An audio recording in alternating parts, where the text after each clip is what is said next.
Order, please. Further debate. I recognize the member from Mississauga-Streetsville. Good morning, Speaker, and everyone in the House, and thank you. I'm pleased that our government is taking consumer protection so seriously, and I thank the Minister for bringing this bill forward. As the Minister alluded to last week, while every ministry, agency, board and commission is vital to the operations of the provincial government, the public institutions that serve Ontarians under the Ministry of Government and Consumer Services are especially important. Whether it's Service Ontario, issuing birth and death certificates, photo ID cards, or driver's licenses. The Provincial Archives filing and protecting documents and records to protect Ontario's wonderful history for future generations. The Technical Safety and Standards Authority providing public safety services and ensuring technical compliance on behalf of the government to elevators, escalators, fuels, amusement park rides, ski lifts and much more. The direct administration of one of over 55 acts the ministry is responsible for, covering everything from condominiums to motor vehicle dealers, business names to horse riding safety, the travel industry to film classification, retail holidays to new home warranties, or the support services and programs provided by the ministry to support other areas of government and over 60,000 members of the Ontario Public Service, such as administration, procurement, pay and benefits. The ministry touches every single Ontarian at multiple points throughout their lives. This is why it's so important to make sure that the programs, services, legislation and regulations under this ministry are up to date and doing their jobs.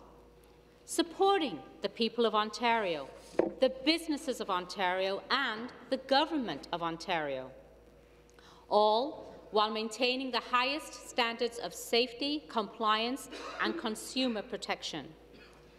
This bill is an important one, and it's also unique with respect to its journey through this chamber, in that we moved right into public consultations before second reading of this bill. And what this did was it allowed us to make full use of the winter adjournment to travel this bill around the province and hear from various stakeholders and individuals on how we can make it better.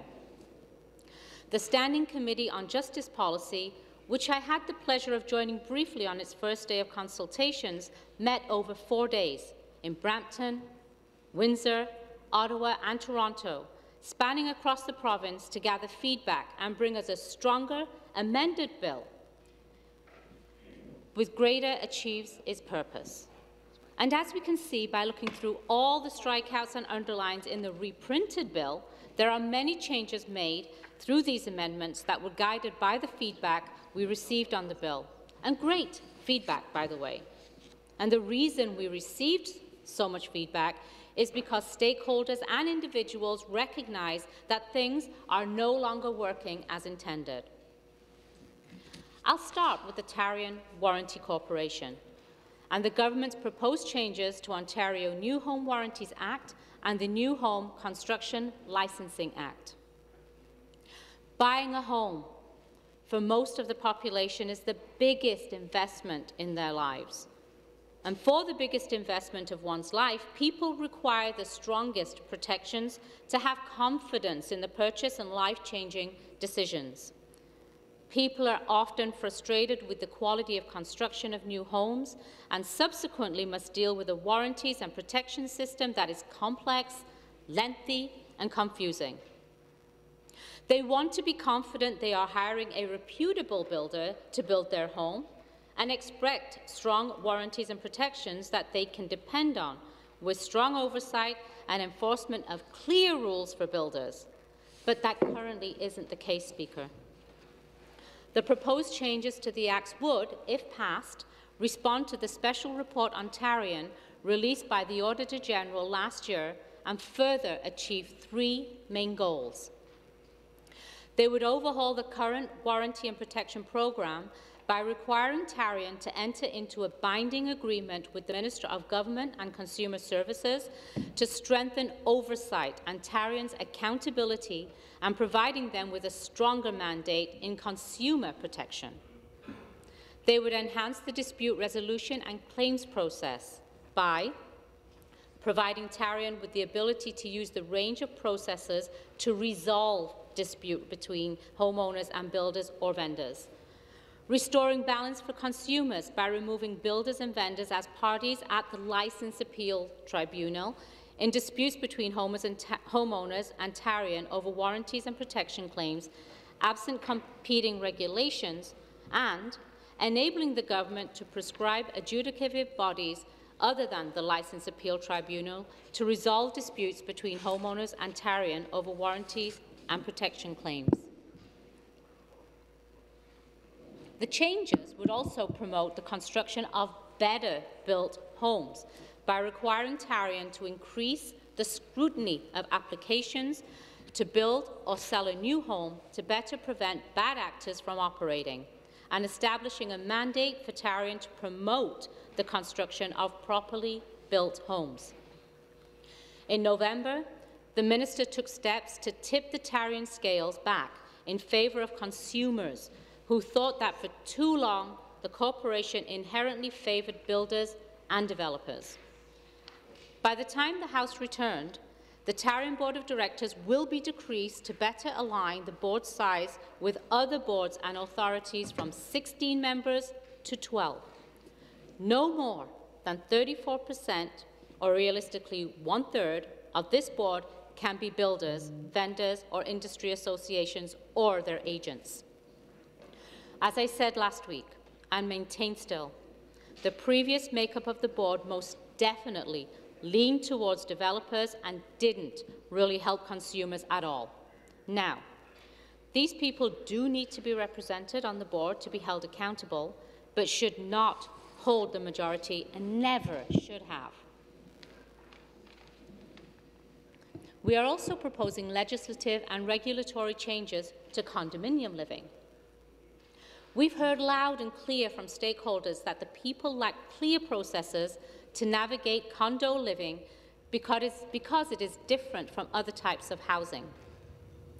People also expect better, faster and cheaper digital services, as well as the need for more transparency and accountability when buying and living in a condo.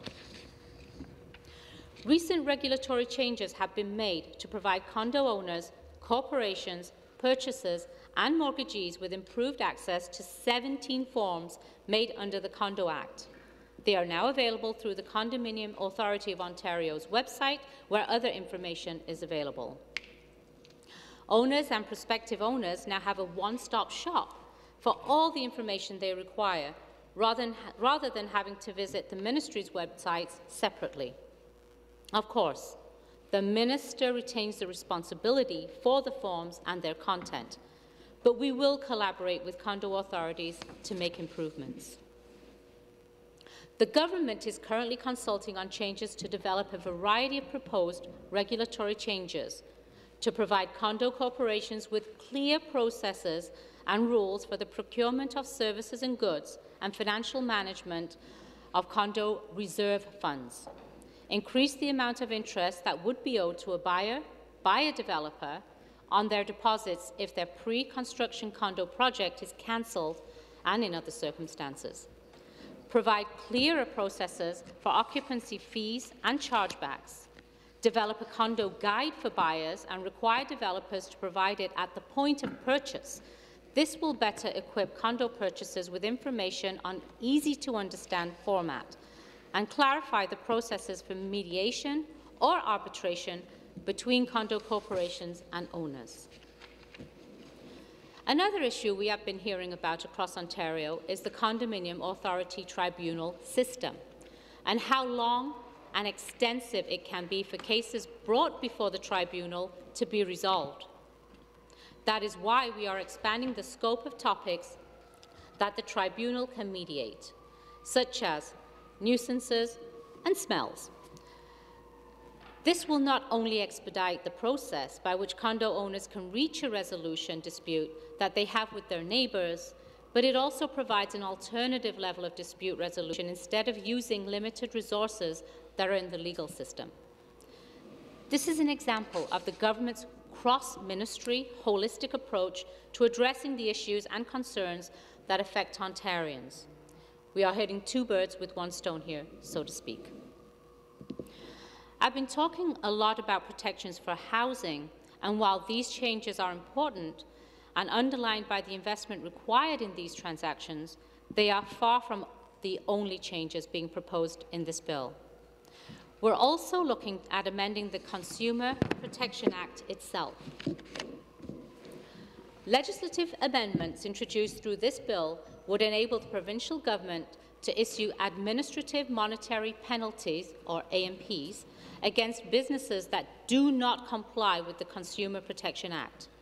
If this bill is passed, the government will consult with industry early this year on regulations that would be required in order to implement the administrative monetary penalties scheme in an orderly and effective manner. We've seen in other areas, both municipally and provincially, that administrative monetary policies are an effective tool to encourage compliance with the law and discourage deceptive and predatory practices. Adding AMPs to the Ministry's enforcement toolbox would bring our Consumer Protection Act in line with other provinces and be an additional way to enforce the Act. Would it work for everything? No. Part of the Ministry's ongoing consultations would include determining which infractions would be subject to AMPs and determining what those penalty amounts would be for these offences. We will also be conducting an overall review of the Consumer Protection Act. This would be the first comprehensive review of the Act in 15 years. 15 years is a long time in any context, but this past 15 years is especially significant. Think about it. 15 years ago, Amazon was primarily selling books. Netflix was only mailing DVDs. And you actually had to go into a store and walk through an aisle to do most of your shopping. What I'm getting at is that there has been a massive change in technology and marketplace innovation. To continue to be effective, the Act needs to be updated to strengthen protection for consumers. The review will also streamline and clarify requirements to improve consumer and business understanding and support compliance and include effective enforcement powers and tools to deter non-compliance. One of the important changes that this bill makes in Schedule 10 is to the Ticket Sales Act. Like many of us here, most Ontarians have likely purchased a ticket to a sporting event, concert, or other form of entertainment online. The Internet has provided extra opportunities for consumers to find good deals on these tickets, but also produces vulnerabilities that can be exploited by retailers, especially resellers. If something's too good to be true, it probably is. In the rush to get an excellent deal, you may rush through the checkout, only to later realize that you weren't being charged in Canadian dollars. After currency exchange and additional currency conversion fees, once they're processed, this can represent a significant additional cost to a purchaser. We are proposing updates to the Ticket Sales Act to ensure that all dollar amounts in ticket offers are listed and charged in Canadian currency. Being able to buy concert tickets online and know exactly how much they are costing you would make your experience that much better and encourage more Ontarians to support local events. We will also further consult on proposed regulations under the Ticket Sales Act to improve protection, transparency and choice for consumers buying tickets to Ontario events. The consultations will include securing feedback on items that promote choice, including ensuring ticket purchasers can transfer their tickets and that consumers who don't have smartphones or want paper tickets can get them upon request. Like the proposed changes to the Consumer Protection Act I mentioned previously, We will consult on new administrative monetary policies under this Act to discourage bad behaviour by the industry and promote compliance. And our proposals under this bill don't stop there, Speaker. The Ministry is also proposing changes to strengthen enforcement and transparency measures to improve elevator safety and availability. We are proposing stronger enforcement tools to improve compliance with elevator safety laws, data collection with respect to elevator outages to better inform policy development, and publication of outage data online to educate and inform consumers. We will be consulting on these changes very soon this year. As we know, the condo industry is booming, especially here in the GTA. More skyscrapers means more elevators. Out-of-service elevators lead to accessibility and quality of life issues for vulnerable populations, including seniors and especially those with disabilities. And access to reliability and service data will ensure that Ontarians have the information they need to be informed about their place of residence. We intend to do everything we can to ensure compliance with all elevator safety laws and adequate elevator performance. We are working with the Technical Safety and Standards Authority to resolve current safety issues in the sector and bring the safety compliance rate to an acceptable level. We are also considering changes that would require elevator outage data to be reported to and be posted online by the TSSA as a transparency measure. These changes are aimed at improving elevator performance in your building by promoting better maintenance. You would also be able to find more informed choice and outages online to make more informed choices, which is important in the terms, especially in accessibility. There are also several other changes we are considering under regulation that the Minister announced as part of our plan to rebuild consumer confidence. Some of these changes affect the travel industry.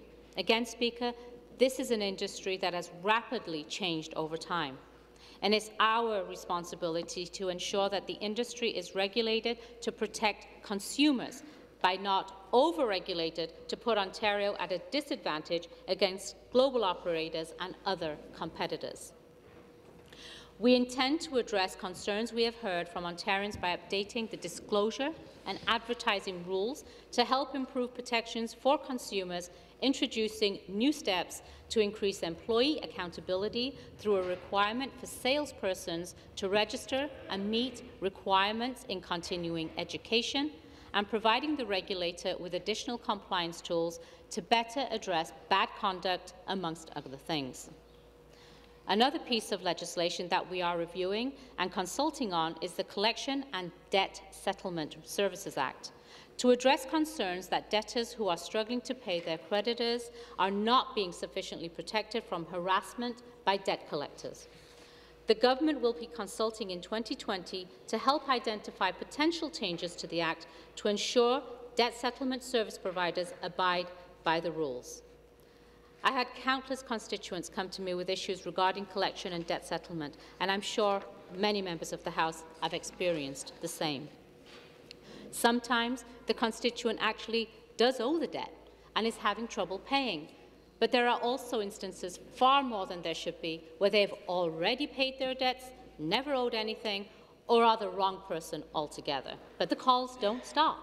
We will take action to improve protections for consumers in this regard, as well as educate them to what their rights and responsibilities are.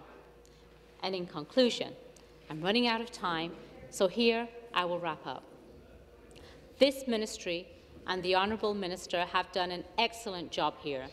These are long overdue changes that are needed to protect consumers while at the same time keeping our province open for business. They've done due diligence consulting with individuals, with stakeholders, and we travelled the bill through committee across the province and have made amendments to the bill better. I was proud to see this House come together and unanimously pass this minister's last piece of legislation, and I really hope together we will see that again. Thank you very much, Speaker. Questions and responses. I recognize the member from London North Centre. Thank you, Speaker. I'd like to thank the member from Mississauga-Streetsville for her comments. A little concerned when I hear the word consultations come from this government because we see expensive things that are sometimes buried and hidden. But for my question, I'd like to turn to recommendation number 6 from the Auditor General's report. We understand that the Globe and Mail uncovered documents from Tarion in 2020 revealing that Tarion is backing away from the arbitrary and unfair 30-day deadline for filing claims, which is one of the recommendations to get rid of that. Is this an example of accountability and transparency, allowing this to continue and not following that recommendation? Answer. Member from Mississauga-Streetsville. Thank you, Speaker. And I really want to thank the member opposite for the question because it is very, very important. I sat in when we were on public accounts and I listened to members from Tarion speak, and I certainly had a long time listening to the Auditor General and her recommendations, and I was actually quite shocked that Tarion has been operating the way it has been operating all of this time with no changes put in place. And understanding there have been many, many recommendations. When we travelled this bill, and I know when I was joining them in Brampton, we heard loud and clear about some of the changes that must come and will come. But we really are looking at ways on how we can make the Tarion warranty program work for everything. And one of the things we really wanted to make sure that happened right away was going to change the makeup of the board so that not more than 1/3 of the board can be made up of developers, builders, or their agents. Thank you. Further questions? I recognize the member from Brampton West. Madam Speaker. Madam Speaker, our government is listening to the needs and concerns of the consumers to help better protect them, and that's why throughout the last year, 2019, we have been consulting on 3 main pillars, that is protecting the privacy of Ontarians, enabling the businesses to compete digitally, and enabling better, smarter and more efficient government. So my question to the member from Mississauga-Streetsville is that what are the major concerns driving the changes to consumer protection in Ontario? Thank you, Madam Speaker. Answer. The member from Mississauga-Streetsville. So there was no doubt. I want to thank the member from Brampton West. Order. And I know he's spent quite a bit of time excuse me, working and consulting. And many of us, I know, on our side of the House, and I have listened intently to members on the other side of the House, and what the things that they want to see us make changes with, whether it be ticket sales. But I think the one big item that we heard a lot about was the Tarion warranty program. It has, unbelievably, for so long, been the same way, the same old, the people that were on the board, the way they were compensated. It was appalling. There's nothing short of that. And I know that when we were on committee and the members opposite were very vocal in how they wanted to make sure that changes to Tarion were made swiftly, which is why we wanted to make sure we got it into this bill. But we didn't wait. We didn't wait. We made sure that we got out and we started consultations immediately. We started crisscrossing the province to make sure that we got input from all stakeholders and from consumers. Thank you. Further questions? Member from London North Centre. Thank you, Speaker. You know, the member from Mississauga-Streetsville also, in addition to mentioning consultations, which is something that frightens me early in the morning, but she also talks about the composition of boards. And whenever a Conservative or Liberal government talks about how they want to manipulate the composition of boards, it's rather frightening to me. The NDP has called upon the implementation or the appointment of an administrator to take over Tarion completely, which I think would be a great idea. I'm also thankful that the NDP successfully passed an amendment allowing the Auditor General or giving the authority to investigate Tarion. Otherwise, we'd see a lot more of the same. To the member from Mississauga-Streetsville, through you, Speaker, do you think it's fair that everyday Ontarians and consumers have to pay outrageous salaries, such as those to Tarion's CEO, who has paid almost $800,000 in salary and benefits? Is that fair? Answer. Member from Mississauga-Streetsville. Thank you, Speaker. And I'd like to thank the member opposite. I do apologize if I frighten you so early in the morning, but, but I have to admit, when I heard those salaries myself in committee, I was also blown away. It was really difficult to understand, not just their salaries, but the makeup of the board, that it was so one-sided, what the Tarion warranty program, the way it was put together, the way that they had the 30-day windows at the beginning and at the end, the fact that they were not providing the consumer the appropriate documentation at the time of purchase, all of that in and of itself showed an organization that was so out of date and very poorly put together. And we took swift action. We heard members from the opposition who told us what they wanted to see, and we immediately, right away, we got rid of the chair and the CEO to make sure that we can now put good people in there to support consumers.